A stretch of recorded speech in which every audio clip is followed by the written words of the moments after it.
Creo que hoy os va a petar la cabeza. La semana pasada dijimos que hoy hablaría sobre la fuente de mi espiritualidad, es decir, cómo vivo yo la espiritualidad o cómo creo yo que deberíamos todos en realidad vivir la espiritualidad. Por supuesto, quiero dejaros muy claro que no pretendo ofender a nadie y si alguien se ofende, pues es su problema, no es el mío. Yo lo único que hago es explicaros cómo lo hago yo, ¿vale? Y de dónde proviene todo este tema. Quizás tenga sentido para ti, quizás no. Si no tiene sentido para ti, descarta esto. Es una tontería, déjalo aparte, no hagas ni puñetero caso y sigue con la forma en que lo estás haciendo porque seguro que para ti es la correcta y la que te está yendo bien. No sabía muy bien por dónde empezar esto, ¿vale? Voy a empezar por deciros de dónde viene el tema. Yo un día voy en el coche y de repente me viene un flash tremendo que tiene mucho que ver con la historia bíblica de Babel. En ese momento yo no estaba, o sea, obviamente conocía la historia de Babel, pero yo no estaba familiarizado con todo esto, ni estaba ni siquiera inmerso en el mundo espiritual, ni religioso, ni absolutamente en nada. O sea, era como que yo pasaba de puntillas por todos lados, siempre he tenido la intuición de que algo existía, pero nada más, nada más. Pero cuando me viene esa especie de flash o revelación, además es que iba conduciendo con el coche, fue muy de repente, a mí lo que me viene básicamente es que, bueno, se conoce que la historia literal de Babel, ¿no? Es que el hombre, pues a causa de su egoísmo, empieza a construir una torre para llegar a alcanzar a ser como Dios, Dios se enfada, los castiga y a cada uno le da un idioma para que no se entiendan. Después está la explicación simbólica, que es la que utilizan algunos historiadores para decir pues que es una forma de explicar históricamente cómo se han ido desarrollando diferentes idiomas y naciones en todo el mundo. Y después está pues una explicación más metafísica que he leído en la Kabbalah una, pero os voy a decir la que me pasó a mí, la que me vino a mí a la mente, que fue básicamente que es una explicación simbólica barra metafísica.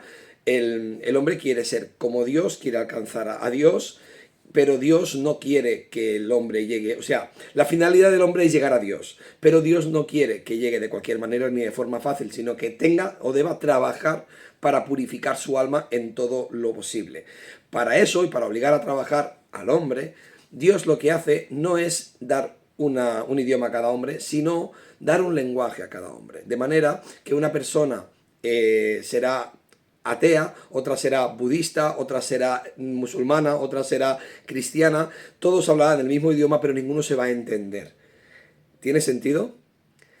En ese sentido, claro, Dios lo que hace es esconder una verdad en cada una de esas áreas. Por eso cada uno de nosotros cree que tenemos la verdad absoluta en nuestra religión, porque en realidad hay una verdad. Y de esa verdad nacen cosas que son acertadas y otras no tan acertadas. Bien, entonces en ese momento pensé, ostras, esto que me ha venido a la mente es muy raro, pero bueno, voy a ver si localizo cuál es la verdad. Obviamente me puse a mirar un montón de libros de todos los tipos de religiones y aquello era interminable, era imposible, o sea, era un trabajo titánico y necesitaría 250 vidas para llegar hasta ahí.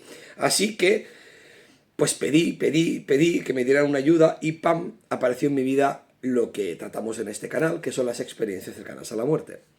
Que al final las experiencias cercanas a la muerte no dejan de ser testimonios reales, contemporáneos, próximos, que tenemos sobre lo que hay más allá y que de alguna forma también son las experiencias místicas sobre las cuales seguramente se fundaron y se basaron casi todas las religiones que existen. Ese tipo de experiencias místicas. Bien, entonces, cuando yo ya he estado años leyendo sobre las experiencias cercanas a la muerte, he hecho entrevistas, he leído muchos testimonios de personas que han tenido este tipo de proceso y me puse a investigar de otra manera. Me empecé a dar cuenta de que la ECM era el sustrato biológico que yo podía utilizar como clave para poder determinar o detectar dónde estaba la verdad escondida en cada una de esas verdades. Y esto fue lo que yo descubrí, y ahora os va a petar la cabeza. Lo he sintetizado como he podido, pero lo pongo en pantalla y os lo explico. Adelante.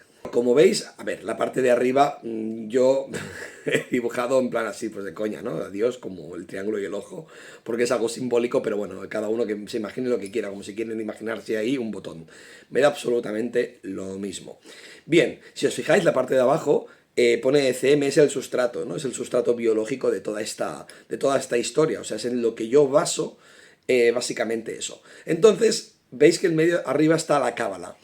La Cábala no deja de ser un conocimiento ancestral muy potente que han estado ocultando durante muchos años porque, bueno, creían pues que el hombre no estaba preparado y que habría un momento en que el hombre perdería su espiritualidad y sería el momento de sacarlo. Y sobre el año 1950, yo no soy todavía, soy un ignorante de este tema, ¿eh?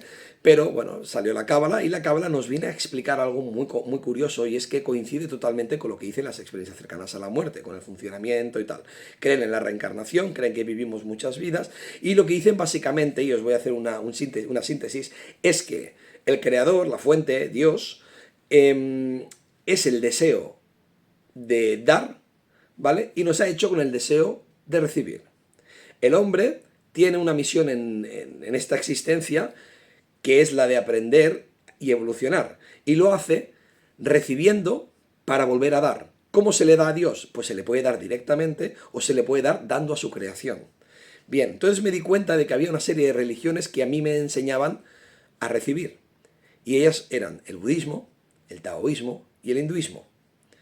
Al mismo tiempo, había unas religiones que me enseñaban a dar, y era el cristianismo y el islam. Todas las religiones enseñan a recibir y a dar, todas, pero no todas se centran con profundidad, ni con el ahínco que lo hacen unas u otras.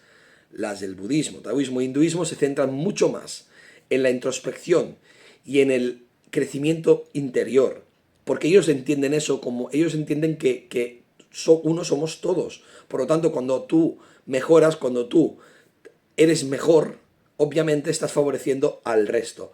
Y el cristianismo y el islam se basan sobre todo en la compasión, en el altruismo, en la limosna, en la caridad, en dar a los demás, en devolver a la creación. ¿De acuerdo? En medio tenemos a Sócrates y a Confucio, porque Sócrates y Confucio nos enseñan a convivir en lo que somos. No se trata solo de recibir interna y espiritualmente y dar externamente.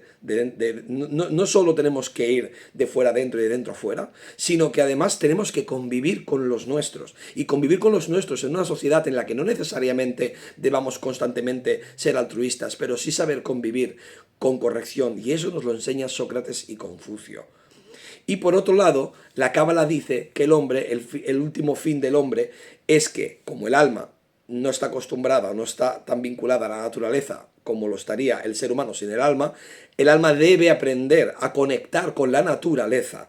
Y eso nos lo enseña la ecosofía, el Friluftsliv, que también es un tipo de filosofía que utilizan en los países nórdicos para conectar con la naturaleza. Esos son dos filosofías. Y el sintoísmo, que es otra filosofía o una religión que es quizás la mayoritaria en Japón y que también está muy focalizada al respeto y a la conexión con la naturaleza.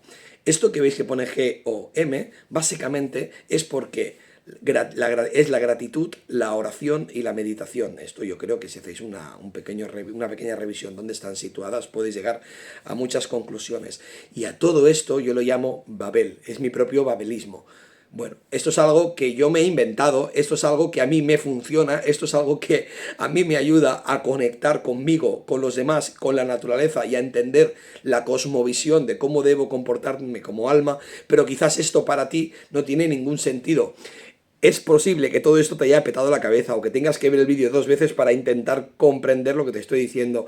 Si te sirve para algo, pues lo tienes ahí, es fantástico. Además, no olvides lo que os dije en el anterior vídeo, y es que cada una de estas áreas, el budismo, el taoísmo, el hinduismo, el sintoísmo, el Friluftsliv, la ecosofía, Sócrates, Confucio, la Cábala, el cristianismo, el islam, todo y cada uno de ellos, y las ECMs, todo y cada uno de ellos requiere por sí mismo estudio, requiere reflexión, requiere práctica y requiere acción. Es importante que los 4 pilares los sustentemos en el viaje que hagamos en cada una de esas disciplinas. Bueno, dejo el vídeo aquí. Es un poco extraño este vídeo, pero estáis viendo quizás el mecanismo interno que yo utilizo para mi espiritualidad y que seguramente no tiene nada que ver con algo que hayáis visto hasta el día de hoy. Pero yo lo dejo aquí porque creo que la verdad está ahí fuera, como dijo el Mulder o como se llama el de la serie esa de... no me acuerdo. Expediente X, eso.